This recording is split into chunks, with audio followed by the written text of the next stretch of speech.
This is Lieutenant Commander Elizabeth Newton with the MSD St. Thomas.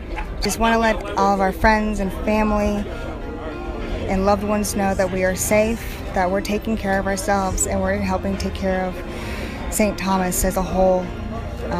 Please send good thoughts our way, and we'll get back to you soon.